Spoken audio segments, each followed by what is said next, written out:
আওয়ামী লীগ সাধারণ সম্পাদক এবং সড়ক পরিবহন ও সেতুমন্ত্রী ওবায়দুল কাদের বলেছেন, পৃথিবীর কোন দেশে সেন্ট্রাল ব্যাংকে ঢুকতে পারছে অবাধে? কোন দেশে? ভারতের ফেডারেল ব্যাংকে কেউ কি অবাধে ঢুকতে পারছে? কেন ঢুকবে? ওয়েবসাইটে সব আছে। আপনার জানবার বিষয়ে আপনি ভেতরে ঢুকবেন কেন?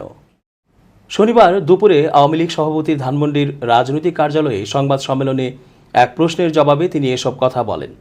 রিজার্ভ $48 বিলিয়ন থেকে এখন $13 বিলিয়ন নেমে আসায় সরকার উদ্বিগ্ন কি? এমন প্রশ্নের জবাবে ওবায়দুল কাদের বলেন, আপনাকে কে বলল $13 বিলিয়ন? নিউজে বলেছে।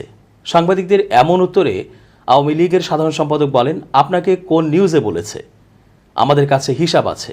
এ সময় সাংবাদিকরা বলেন, বাংলাদেশ ব্যাংকের গভর্নরই বলেছেন ব্যবহার করার মতো $13 বিলিয়ন আছে। তখন ওবায়দুল কাদের বলেন, গভর্নরকে তাহলে জিজ্ঞেস করুন কি কারণে এই পর্যায়ে এলো এটা। এটা তো আমরা জানি না। আমরা জানি 19 থেকে 20 বিলিয়ন ডলার এর মধ্যেই ঘুরপাক খাচ্ছে। আরেক প্রশ্নের জবাবে তিনি বলেন, স্বাধীনতার পর আমরা কয় বিলিয়ন ডলার নিয়ে যাত্রা শুরু করেছি? আমাদের ডলার ছিল। বিএনপি কয় বিলিয়ন ডলার রেখে গেছে? 3 বিলিয়ন প্লাস। তাহলে এখন 19 থেকে 20 বিলিয়ন ডলার আছে। এটা কি কম নাকি?